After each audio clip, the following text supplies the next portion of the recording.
Probation. What? She's supposed to be over the course of probation. Yeah. so.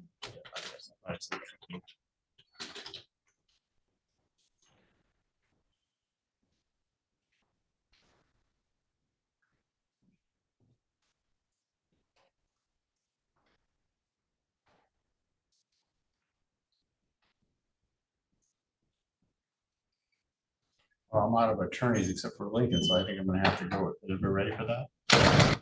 Redmond? All right, I'm gonna have to, I understand it. It was fine going last. He almost alphabetically goes last anyway, but this point in time, keep this. Streaming everything else, I was hoping to get a walk-in appointment scheduled. maybe with a magistrate? Yeah, emailed him and I was hoping to catch him, but then he left, so. If you go I to, talked to the clerks as well. what's that? I talked to the clerks as well, and no one seems to want to give me an answer, so I'm just sitting here. Give a, send an email to him. So we'll go with Redmond.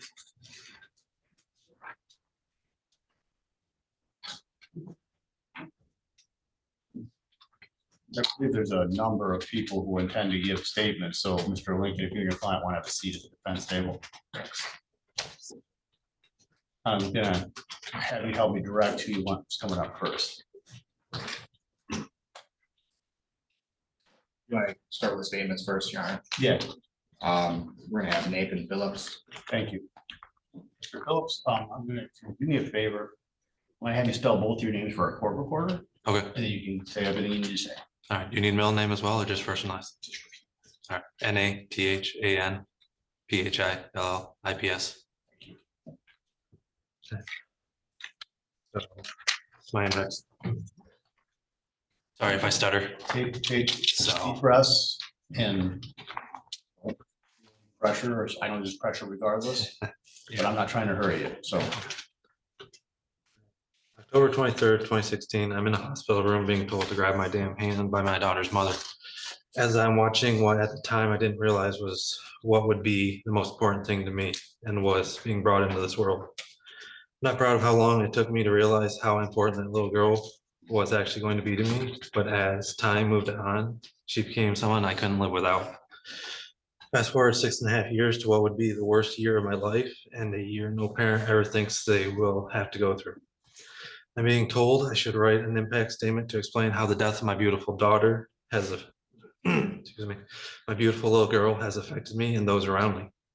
If you're a parent yourself, I hope, I never hope you're put into this type of situation. And if you have been, you're probably like me and aren't fully sure how you'd even begin to put into words how devastated you are from this incident. An incident that could have easily been avoided and prevented if that asshole even had the basic sense of concern for someone else's safety on the day or any given day. So let's see if I'm able to convey to you how I've been affected by this situation.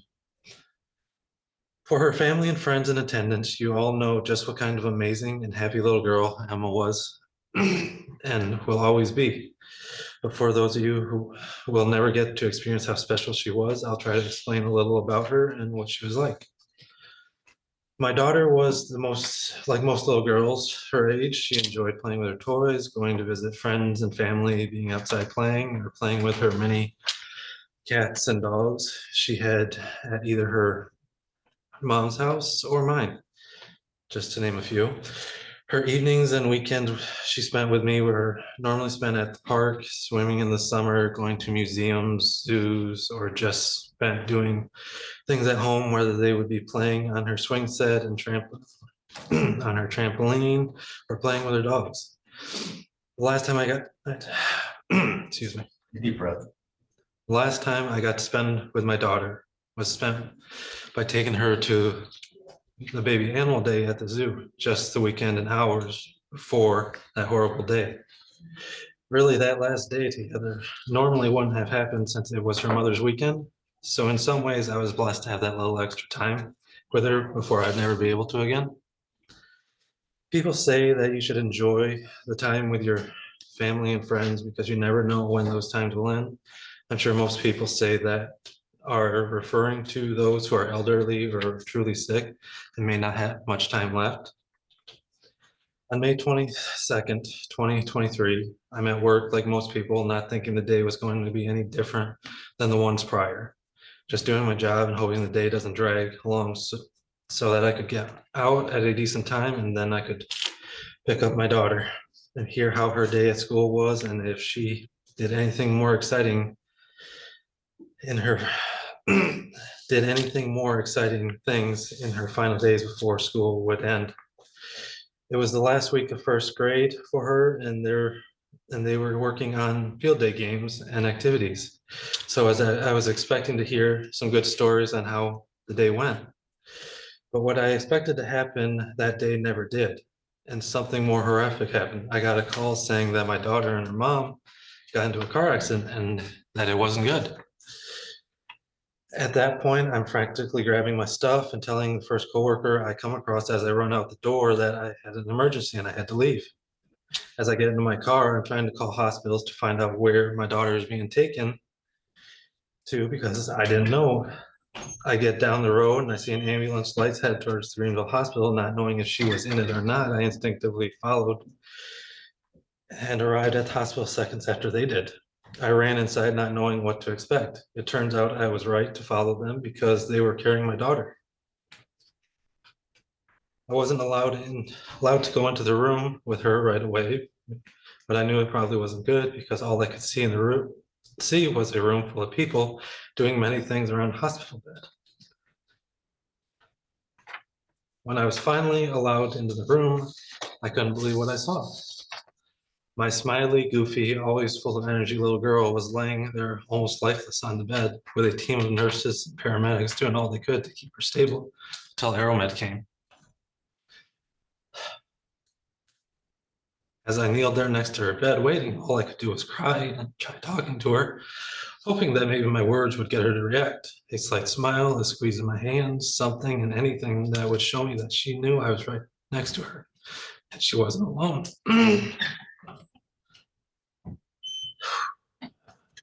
Time we were there was short, and before we made it to Ellen DeVos, and that Ellen DeVos was really short in the grand scheme of things as well. But for me, it felt like a lifetime of waiting and hoping she would wake up and say, "Daddy, where are we?" During our time there, besides short visits from the doctors and those who loved Emma coming to visit, was just me talking to her, trying to get the slightest reaction out of her. Between those visits and little talks I had with her, I kept catching myself thinking about all the things I'd never be able to do with her if she never woke up. All the first and last days of school, the music recitals, the school dances and field trips, all the summer vacation trips I had planned and places I thought she would like, and all leading up to her getting her diploma and starting her journey into adulthood. And getting her first job, going to college if that's what she wanted. So many firsts that her and I will never be able to experience together. So many joyous and happy occasions that will never be able to happen because that motherfucker's blatant disregard for someone else's safety and well-being. Making the selfish decision to drive high and supposedly tired and thinking he should keep going instead of stopping and taking a break until he was safe to continue. For that recklessness, he put a giant hole in so many people's lives, a hole that will never be able to be filled. Trying to adapt and find a new normal these past months after I had to make the call that meant she would never be coming home again, I had to leave my daughter in the hospital, leaving with my head hung low and walking in a daze, not really knowing what to do but to follow my parents to my car has been nothing short of a nightmare that I can't seem to wake up from. Before, I would see my daughter almost every day. I would see her after school and hear how her day went and if she did anything new and fun after I got out of work and had picked her up. It was one of the best parts of my sometimes hard and long days at work. It made me think that it wasn't really all that bad and I could keep getting up the next day without a care of how tired I was or how much I didn't want to go. Another thing some of you might think is kind of funny, but my favorite part of the day is when She would spend the night and I would be able to brush her hair before bed. She had long, beautiful hair that would sometimes get knotted into a mess from all the playing and whatnot she had done that day. But something about brushing it out nice and straight was really relaxing to me and calmed me down more than anything else could. When Emma was around, my house was always full of sounds, laughing, running, roller skates whizzing across the floor, playing with the dogs, and so many more that I really can't explain. But now when I get home, I hear and see none of that. Instead, now I come home to a quiet house with nothing but the depression and loneliness of not having her by my side waiting for me. Even more when no one is around for me to pretend that I'm fine in front of. It's all been taken away from me and I won't ever be able to get it back. I will be trapped in this never-ending nightmare until the day I no longer have to keep going without my baby girl. My always beautiful, oh so smart and precious Emma Christine Phillips. I'm not one for words, and more so when it's a hard subject for me to talk about, let alone. But I hope this has given you a little glimpse of the pain my family and I have been through these past months and will continue to go through for the rest of our lives due to the loss of my beautiful and precious little girl. No amount of jail time or reparations will bring us peace or bring my daughter back. And although I feel that his current charges are only a slap on the wrist compared to what has been lost, I ask that he gets the max conviction for what he's being charged for with no chance of parole and a fully served sentence. Much as possible. Well, if the maximum sentence here is 1 year in jail, I can't see that, it's impossible. Well, I can ask for what I can ask and No, you can I do know. what you do. It's not what I can do, I cannot do Well, more than that. yes, what you're able to do. If I do that, there's no probation that follows that. There's nothing that- I wasn't sure of the extent of what it could be leading up to it and beyond. I want you to understand, So- so you have an understanding where I'm Yes. at, so I appreciate everything you said, I do have children, but. So I do understand. I just want you to be aware of where I'm at too, so you don't Yes. think that I'm disregarding I'm not. Yes. And I appreciate everything you said. All right. Anything else, sir? No, that is it. Thank you. Have a seat. If you were one behind me, you got one there. No, there's some over here. How's that? Thank you, though. Next, Your Honor, will be Candace McCumber.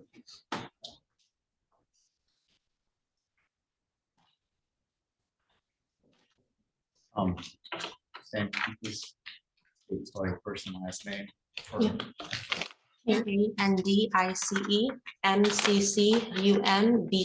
That's why Candace would tell the C for you.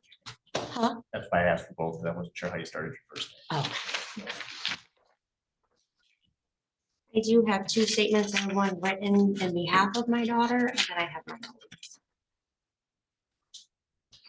We all know we are here today because a horrific event occurred on May 22nd, 2023. This day changed so many lives, not only for Emma's father and I, who lost our only child, but also our families who lost a granddaughter, a niece, a cousin, and friend. Emma was a rainbow. Even on the gloomiest days, she could make you smile. Even after the storm, she was always a reminder that everything would be okay. She was a bright, beautiful, and smart 6.5-year-old girl. She brought so much joy to anyone who knew her. Parents generally always stay strong for their children. They try not to let the fear show that they feel. Emma was my rock. She was the only person who gave me all the strength I needed. She needed me to be her strength and rock, but I relied on her to get me through everything.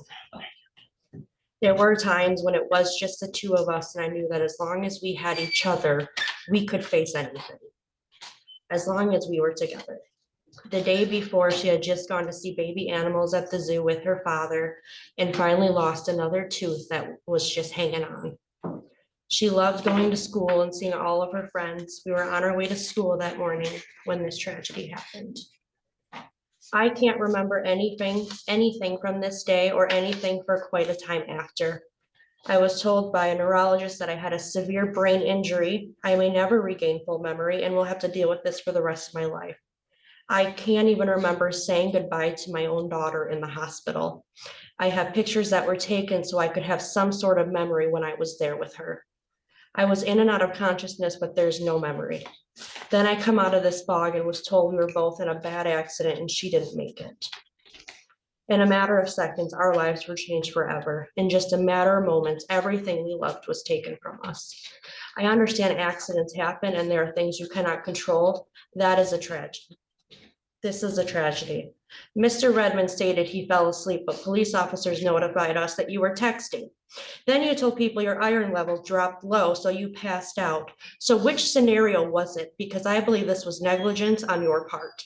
If you were falling asleep while driving, why would you not pull over and sit for a moment? When your eyes closed, why did you not think to stop? Accidents are forgivable, but this was preventable. This was not an accident. You took away my little girl. She had so much life ahead of her. My injuries were minuscule compared to the damage you emotionally caused. Cars are replaceable, but the life you took isn't. Now we all mourn for the loss of this beautiful girl. I truly wish this tragedy would have killed me and she could have lived. I wouldn't have wanted it any other way. Most importantly, I wish this tragedy never occurred. I do believe this tragedy could have easily been avoided, but you were totally irresponsible.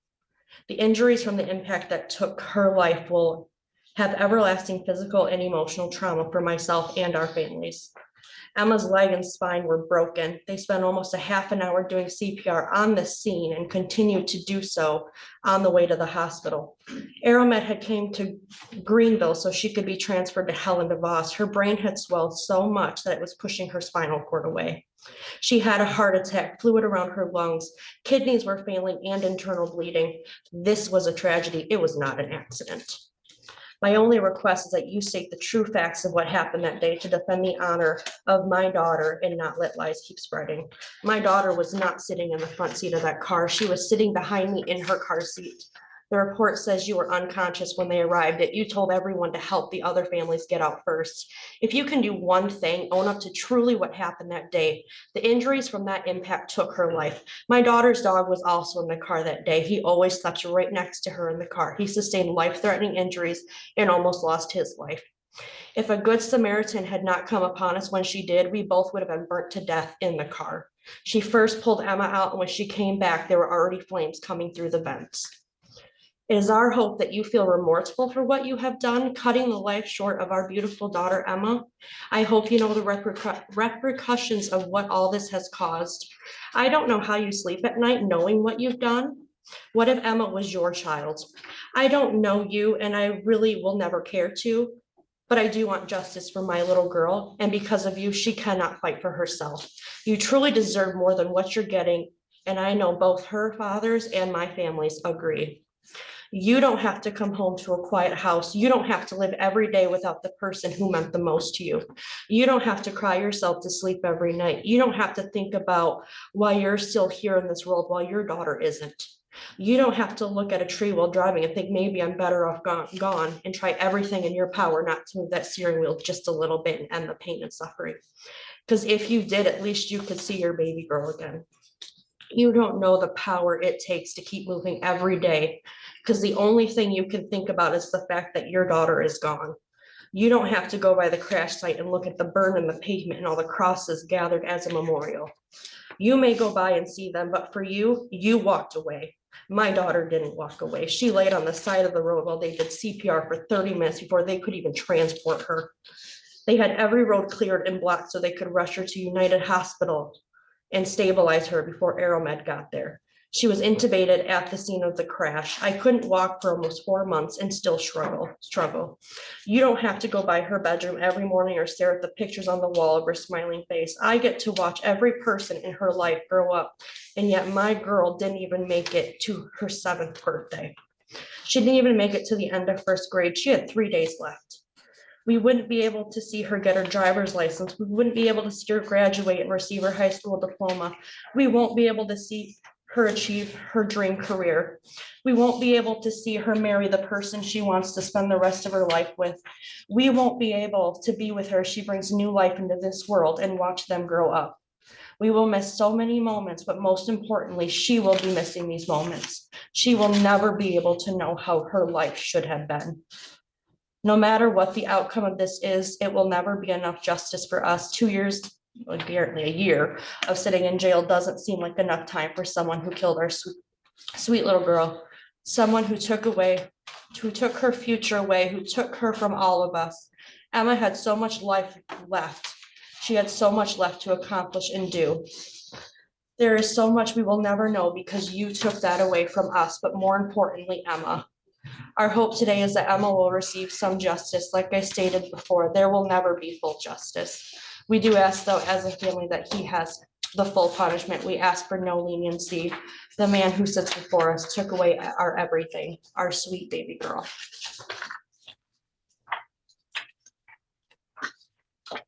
This Your letter, Honor, I'm gonna, for the record, I have to object this statement being read. Reasons, because you're saying she didn't prepare it? And she's doing it from that perspective, but I think I can take notice that she actually wrote it. The statute says the court will consider anything it wants to, so I'll leave it to you. I'm gonna allow her to do it. I understand your objection, but I'm of the opinion that this mother, you wrote this, correct? yes, I did. I wrote both of them. And I think that she's got the right to do that. I think that this is her way of impressing upon the court her grief and her information that they want to have before me to consider it sentencing. So I'm going to allow her to do it. It's her way to express it. And I think it's appropriate. So she can go ahead and read it. Statement. That's overruled. This letter is written on behalf of Emma Christine Phillips, whose life was tragically cut short on May 22nd, 2023. My name is Emma Christine Phillips. It was May 22nd. It was a normal morning, fighting with my mom about getting up for school. I love school, but I hated getting up early. My mom and I argued about what I was going to wear until we finally agreed on something. I ran down the stairs, put my shoes on, I grabbed my donuts and orange juice and headed to the car. My dog Willoughby sat beside me while my mom buckled me into my car seat. I had my phone in one hand and food in the other. My light up kitty headphones are sitting on my head. Mom made sure she grabbed my backpack and lunch. I looked up from my phone over to the rising sun across the field when all of a sudden there was a loud crash and everything went black. I'm not sure what happened, but all of a sudden I was seeing myself outside of my body. I was laying in a hospital bed hooked to cords and a tube running down my throat and one through my side. I couldn't even recognize myself. Nurses were rushing around. I remember being in a hospital when I got my tonsils out, but I don't remember anything like this. My dad was crying and leaning over me. Why was he crying? Why was he so upset? I don't like seeing him cry. What happened? I was just in the car with my mom and now I'm here like this. Where is my mom? Doctors were in and out of my room and dad was becoming more upset. My mom was laying next to me in a hospital bed, hooked to oxygen with bandages all over. She couldn't say much, but she held my hand while my dad held my other hand. All the people I love were in the room at this moment. Mom came to see me a few times, but she couldn't ever say much. Dad just cried and never left my side. Doctors were saying I had no brain activity. They were saying there was too much damage to my body to come back from. I was right here though. Why couldn't anyone see me? Everything faded into the moment where I saw my body lying in a large brown box. I had on a beautiful dress and my nails were painted the color of a rainbow and I had my favorite necklaces on. There were a lot of people around this box and crying. People were putting things in my box with me and leaning over and crying. A man even said some words while everyone sat crying. There were so many people here. Every chair was full. I looked through the crowd, recognizing so many in my family. All were crying and holding each other. I don't understand anything that has happened. I don't know why I'm gone. I don't know why no one can see me. I don't understand why I can no longer play with my friends. I don't understand why my parents keep crying and they don't know I am trying to comfort them. Why can't I be with them? Why couldn't I see my friends that day? Why couldn't I see my mom and dad after school? There are so many things that I will never be able to do. No more roller skating, no more snuggling with my animals. No more rock collecting, no more cuddles with my parents, no more seeing my friends, no more vacations or trips. What did I deserve to, what did I do to deserve to be taken away from my family, to be taken away from my friends? How was I here and then gone?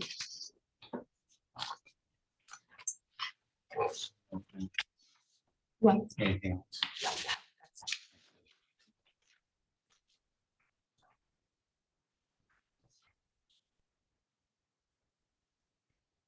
Last oral statement. It is, Your Honor. The other statement I read. I didn't hear. There's a grandparent one as well. I think I've already read that one. Yeah. Mr. Evans, go ahead. Your Honor. Morning of May 22nd last year changed the lives of countless people. Rex Redmond fell asleep at the wheel and then collided head-on with a Subaru Outback. Mr. Redmond admitted to officers that just moments before the crash, he had caught himself dozing off, but thought he was close enough to home, he could make it. A truly fatal decision. A decision that will haunt the lives of those involved, including their families and friends from both sides for the rest of their lives. A tragic mistake that cost the life of 6-year-old Emma Christine Phillips and seriously injured her mom, Candace McCumber. Social media surrounding this incident has been both uninformed and untrustworthy. To set the record straight, there was no drugs or alcohol involved.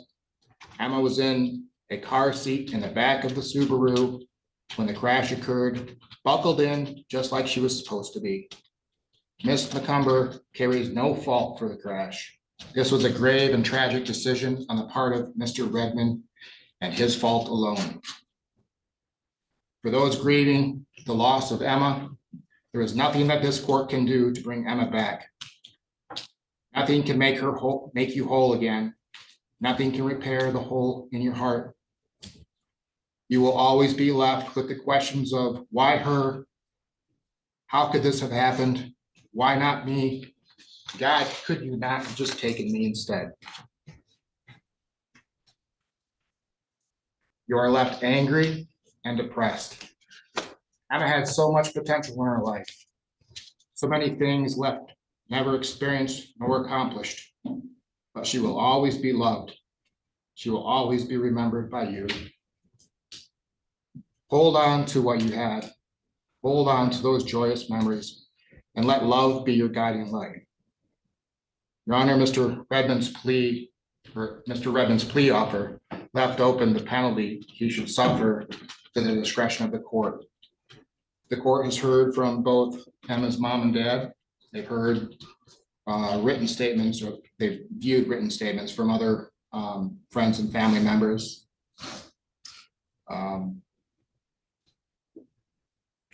And all have expressed their wishes that Mr. Redmond suffer the maximum penalty possible.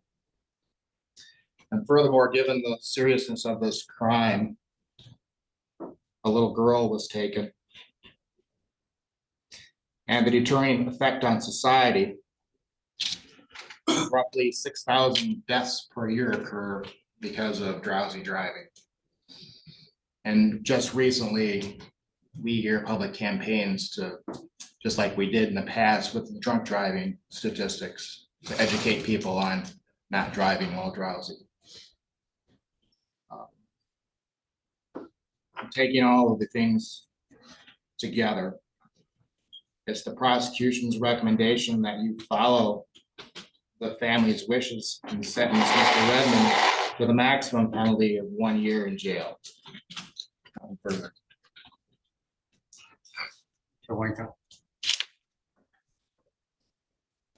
There are no amount of words can bring this child back. No amount of words can take the pain away from the family. No amount of words can take the pain away from Mr. Redmond, because he is feeling pain too. Yes, he fell asleep, he believes. And yes, he has no memory of what happened. And that is if anybody has been in a traumatic accident like that, I can speak from personal experience. You'll say things that you don't remember. And maybe that's what happened. I don't know. But no matter what I say, this child's not gonna come back. Pain's not gonna go away. And I don't really care what the court does, and I don't mean that I don't care, because I do care, but I mean, I don't, the court's in not a position to make things better. It isn't gonna happen. I don't think society is gonna gain by punishing Mr. Redmond. I don't think Mr. Redmond needs to be rehabilitated. I don't think any of the factors that we use for sentencing are gonna be gained today by the court throwing Mr. Redmond in jail for a year or 10 years. This is something that people do all the time. Policy. Well, it's gonna be interesting with the EVs coming out. If people are sleeping and they're driving, that's one thing. But being a human being and getting drowsy and thinking, I can get home, people do that. It doesn't make it right, but people do that. I think that's Mr. Evans' point, that I should be trying to deter that. He shouldn't have done that. That's true. But he's being a human being is what I'm saying. And I hope this court is not presented with cases like this for the duration of your I've got term. 2 today. Pardon? I've got another one Well, today. I don't care what you do, because I think what we have here is nothing but losses. There's no gains in this anyplace. And I think the probation's recommendation is a balancing act. And I think that, I'm asking the court to go along with that, because I think that's about the best the court can do. You can't make it better, Judge. It's just unfortunate. I would agree with that. I'm trying to make it just. This question goes back to Mr. Evans. I got another one of these today where there was a possible factor. Somebody was killed, other people were injured, and I can't give them any more than 93 days in jail. So I'm trying to weigh that too with what's just with my whole docket. Are you asking me to Yeah. explain? Well, as the court knows, justice is individualized. It demands it.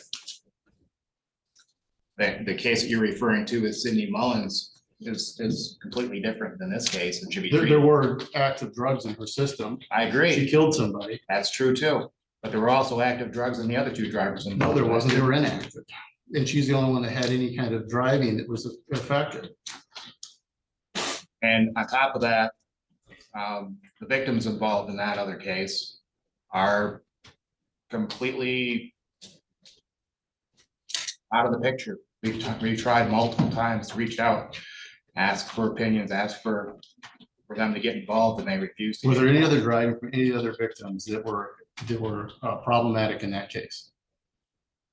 Well, we had two other drivers, And Okay. only one that committed a traffic offense. and so that's the reason. That's the reason with the plea agreement. I think the prosecutor's office, the prosecutor who charged the case with Ms. Mullins, felt that he couldn't prove the driving while intoxicated and charge it as the 1-year misdemeanor instead. As the court knows, it is difficult to prove driving while intoxicated via marijuana.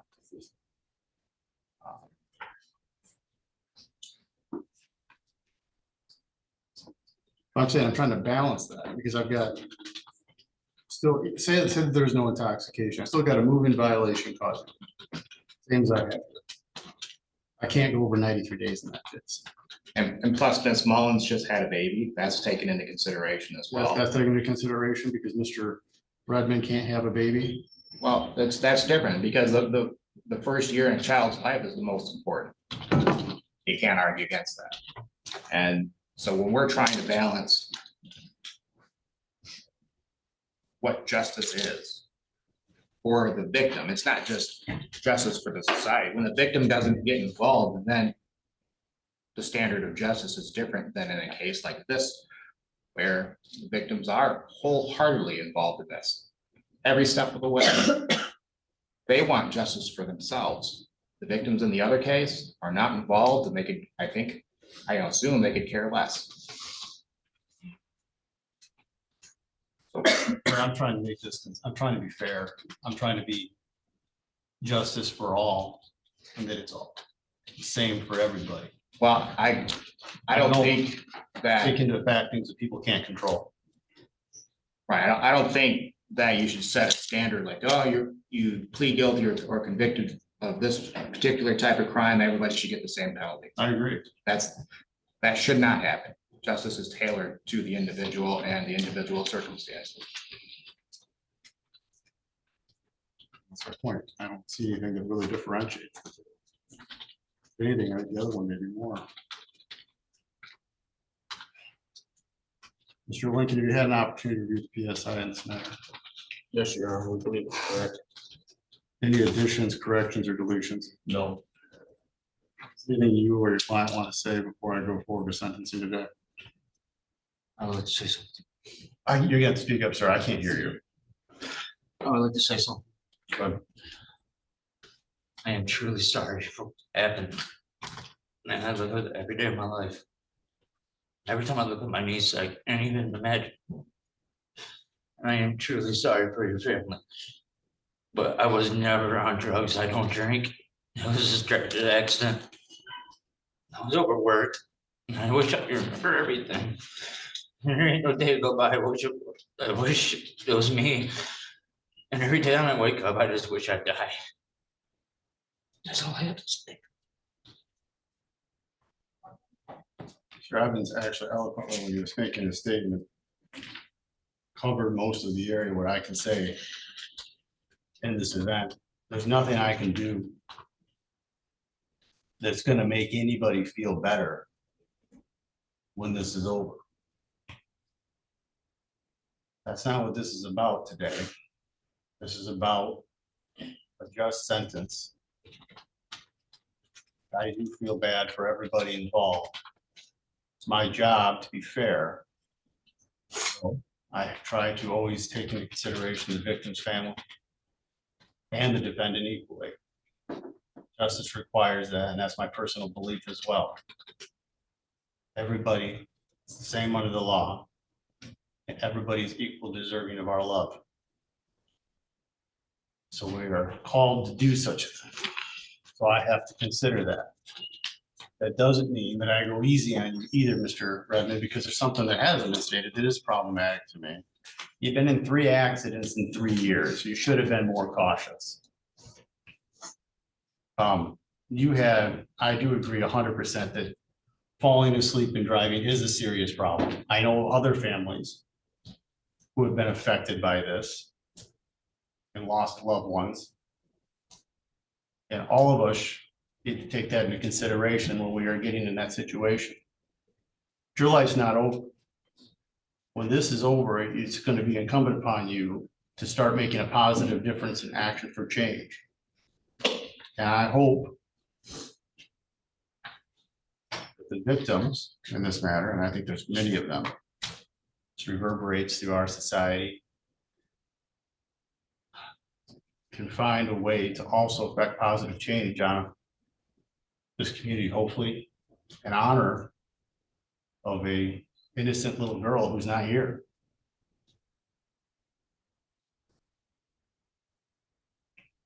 So I would agree that often this type of case would not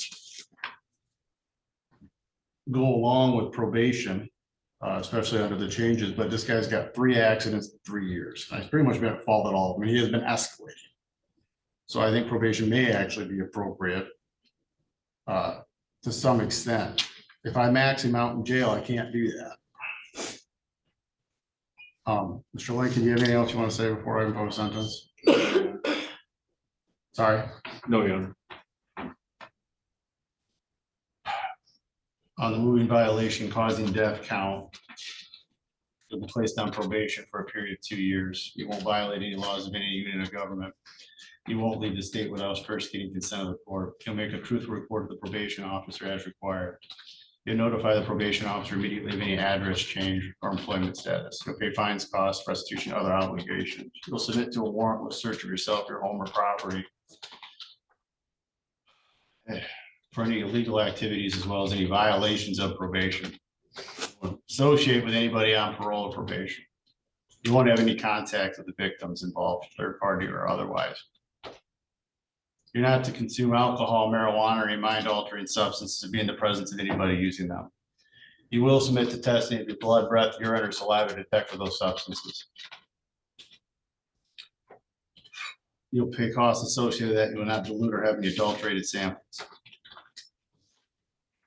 You'll take your prescription medications as required by probation or by a doctor. You'll complete outpatient counseling, cognitive-based program. Well, complete the victim's impact panel. Other probation as required, or other counseling as required by the probation, including that, but not limited to those things.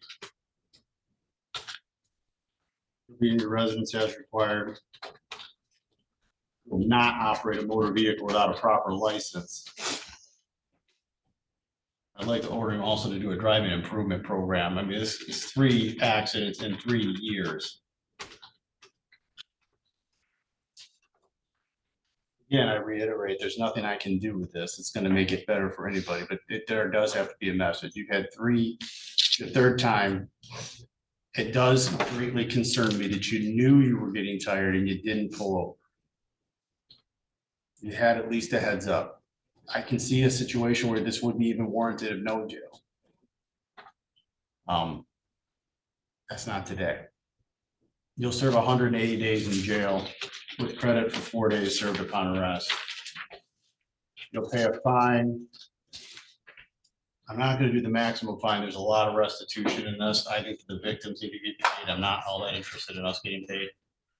You'll pay a fine of $200. State assessment fee of $50. Cost will be $100. Restitution right now is $10,711.18 to Ms. McCumber. $4,603.20 to Ms. Phillips. Do you want a hearing on that? Counsel, you have the right to.